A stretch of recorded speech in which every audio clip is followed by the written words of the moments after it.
Law of attraction হলো একটি শিল্প যা আপনার ভিতরে, আমার ভিতরে, এটি প্রতিটি মানুষের ভিতরে রয়েছে, কিন্তু আমরা এটি সম্পর্কে অবগত নই। বাস্তবে আপনি যা ভাবছেন তা ঘটবে, কিন্তু কিভাবে? আপনি কি কখনো ভেবে দেখেছেন কেন আমাদের কাজ শুরু হওয়ার আগেই শেষ হয়ে যায়? আমরা আমাদের কাজে সফল হতে পারি না, আমরা সর্বদা অসুখী থাকি।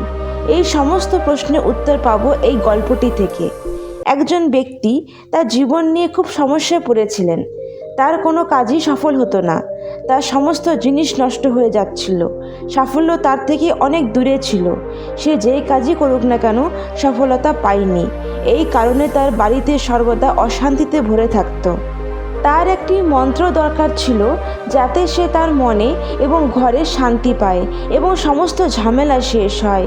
এবং অন্যদিকে তিনি অনেক জ্ঞানী ব্যক্তি ও পণ্ডিতদের কাছে এমন একটি মন্ত্র চেয়েছিলেন যা পাঠ করলে তার সমস্ত কষ্ট এবং দুঃখ দূর হবে।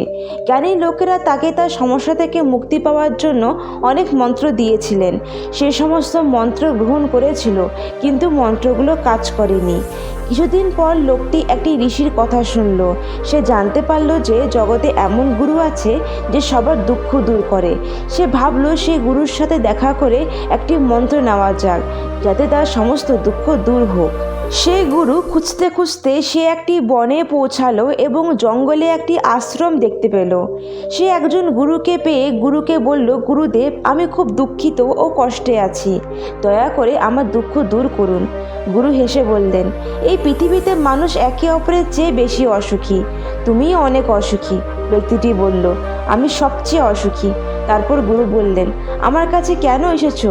ব্যক্তিটি বলল, আমার এমন একটি মন্ত্র দরকার যা পাঠ করে আমি আমার সমস্যা দূর করে নেব। গুরু বললেন, এইভাবে মন্ত্র পাওয়া যাবে না, এর জন্য তোমাকে কিছু করতে হবে।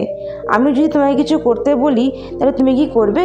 ব্যক্তিটি বলল, একেবারে গুরুদেব, আমি করব। আপনি যেভাবে বলবেন সেভাবে করব। আমি আপনার বলা নিয়ম মেনে চলব। আমি এই বনে সব কিছু করব। আমি পুজো অর্চনা করব, কিছুতেই ছাড়ব না। গুরু বললেন, এইসব খুব সহজ কাজ, মন্ত্র পাওয়া কঠিন, তুমি কি পারবে?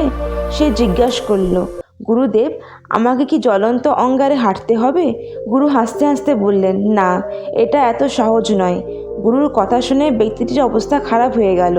সে ভাবতে লাগলো, আমি জানি না গুরুদেব আমাকে দিয়ে কি করাতে চান।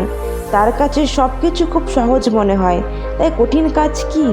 ব্যক্তিটি বলল, গুরুদেব, আমাকে কি করতে হবে বলুন। গুরুদেব, আপনি যা বলবেন আমি তাই করব। তিনি বললেন, তুমি যেভাবে তোমার বাড়ি থেকে এখানে এসেছো ঠিক সেভাবে তুমি এখান থেকে তোমার বাড়িতে যাও এবং মনে মনে বলো যে আমি একজন খুব সুখী মানুষ, খুব খুশি। এই শুনে সে খুব খুশি হয়ে গেল। সে বলল, আমি ঠিক এভাবে করব। গুরু বললেন, দাঁড়াও, শুনো, পুরোটা শুনো। তুমি যখন মনে মনে এই কথা বারবার বলবে তখন বানরের চিন্তা মাথায় আসা উচিত নয়। মনে বানরের চিন্তা আসলে সবই অকেজো হয়ে যাবে। সে বলল, আমি খুব সহজে এই কাজটি করতে পারি। এই বলে সে তার বাড়ির দিকেই রওনা দিল। সে যখন আশ্রম থেকে বের হলো তখন সে মনে মনে বলতে লাগলো, আমি খুব খুশি। কিন্তু মনে মনে এই কথা বলতেই যখন শুরু করলো তখন বানর সম্পর্কে গুরুর কথা মনে পড়ল। কিন্তু সে এটাও বলল যে সে খুশি, কিন্তু এই কথা বলতেই তার মনের গভীরে বানরের চিন্তা চলে আসলো। এই কথা বলার সময় সে রাস্তার দিকে যাচ্ছিল, এমন সময় সে রাস্তায় বানর দেখতে পেল। বানরের চিন্তা তার মনে আরও গভীরে আসতে লাগলো। সে সব কিছু ফেলে গুরুর আশ্রমে গেল। গুরুর পায়ের কাছে পড়ে বলল, গুরুদেব, কি হয়েছে? আমি কিছুই বুঝতে পারছি না, সব জায়গায় শুধু বানর দেখছি। কেন এরকম গুরুদেব? সে বলল, বানর খেয়াল আমার মনে আসা উচিত নয়, কিন্তু এটা আমার জিভের ডগায় বসে আছে। এত বানর আমি আগে কখনো কোথাও দেখিনি। আপনি আমাকে যে মন্ত্র দিয়েছেন তাও নষ্ট হয়ে গেছে। গুরু বললেন, তুমি মন্ত্র নষ্ট করোনি, তোমাকে শুধু ব্যবহার করতে শিখতে হবে। কিন্তু গুরুদেব, আপনার মতো আমি তো এসব করতে পারিনি, তাহলে মন্ত্র চলবে কি করে? গুরু বললেন, আগে এই মন্ত্রটা বুঝো ঠিকভাবে, তাহলে এই মন্ত্রটি অবশ্যই কাজ করবে। সে বলল, গুরুদেব, দয়া করে আমাকে দ্রুত বোঝান যাতে আমি বুঝতে পারি। তখন গুরু বললেন, বুঝতে হলে তোমাকে একটি জিনিস সবসময় মাথায় রাখতে হবে, তুমি যেন বানরের খেয়াল না আনো। এই কথা শুনে গুরুর পায়ের কাছে পড়ে গেল আর বলল, আমি আপনার পিছনে বানর দেখতে পাচ্ছি, এই গাছের দিকে তাকান। গুরুদেব ওখানে বানর কলা খাচ্ছে। তার কথা শুনে গুরুদেব হেসে ফেললেন, উচ্চস্বরে বললেন, আমাদের মনই আমাদের মন্ত্র। তুমি যখন প্রথমবার আশ্রমে এসেছিলে সেই বানরকে অনুভব করতে দৃশ্যমানভাবে, এবং যদি তুমি একটি বা দুটি বানর দেখতে পেতে তবে বানরের তোমার মনে থাকতো না, কারণ তোমার মনের মধ্যে কোনো বানর ছিল না। কিন্তু তুমি যখন এখান থেকে ফিরে গেলে তখন তোমার মনের গভীরে যা থাকা উচিত ছিল তা হলো। তোমার জিভে ছিল যে আমি খুশি, কিন্তু এইসব তোমার মনের গভীরে ছিল না। তুমি যা এড়াতে চাও তা তোমার মনের গভীরে পৌঁছে যায়। তুমি যদি ভিতর থেকে পালাতে চাও তবে তোমার মনের গভীরে শুধু বানরই বসে। এই কারণে তুমি বানর দেখতে পাচ্ছ, এমনকি যেখানে বানর ছিল না সেখানেও বানর দেখতে পাচ্ছ। এটি যদি গভীরতার মধ্যে একটি মন্ত্র হয় তবে সঠিকভাবে বুঝো। তোমার মন এটা থাকবে যে আমি অসুখী, আমার কাছে কম।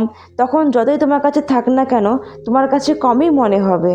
কারোর মনের গভীরতা যদি এমন হয় যে আমি সুখী, আমার অনেক আছে, তাহলে তার কাছে বেশি মনে হয়। যদিও তার কাছে জিনিসটি কম হলেও তার দুঃখ থাকলেও সে অবশ্যই তার মধ্যে বেশি সুখ তৈরি করবে। যে ভেতর থেকে অসুখী তাকে 36 ধরনের বক্তব্য দিলেও অসুখী থাকবে। অথবা এটা তার উল্টো যদি হয়, যে ভিতর থেকে সুখী, তার কাছে মাত্র 2টি শুকনো রুটি থাকলেও সে খুশিই থাকবে।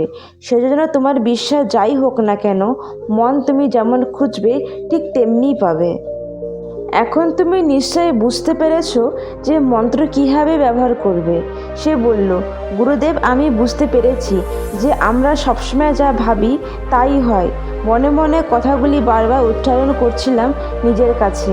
আমি শুধু বানরের কথাই ভাবছিলাম, তাই আমার কাছে মনে হলো এইভাবে আমি সুখ চাই, কিন্তু দুঃখ আমার মনে বসে আছে আর আমার সব কাজ শুরু হওয়ার আগেই শেষ হয়ে যাচ্ছে। আমি সবসময় ভুল ভাবতে থাকি আর সেই কারণে এই মন্ত্রটি বাস্তবে ভুল হয়ে গেল। আমাদের মধ্যে যা ঘটে তা একটি আধ্যাত্মিক সাধনের মতো। কেউ যদি সত্যিকারের মন দিয়ে আধ্যাত্মিক সাধনা করে তাহলে সে অবশ্যই সমাধান পাবে। যদি আমরা মনের মধ্যে ভুল চিন্তা রাখি তাহলে ভুল ফল পাবো, তাই ভালো চিন্তা রাখলে ভালো ফল পাবো। সেই ব্যক্তি গুরুদেবকে ধন্যবাদ জানিয়ে সেখান থেকে চলে গেল। বন্ধুরা, গৌতম বুদ্ধ বলেছেন যে আমরা আমাদের চিন্তা দিয়ে আমাদের পৃথিবী তৈরি করি, কিন্তু আমাদের মধ্যে ইতিবাচক এবং নেতিবাচক উভয় ধরনের চিন্তা রয়েছে। বেশিরভাগই আমরা ইতিবাচক চিন্তাগুলির থেকে নেতিবাচক চিন্তার প্রতি আকৃষ্ট হই। তাই যখন আমাদের মনে ইতিবাচক চিন্তা আসে আমাদের শীঘ্রই তাদের ধরতে হবে। ইতিবাচক চিন্তাকে তাড়াতাড়ি কাজে লাগাতে হবে।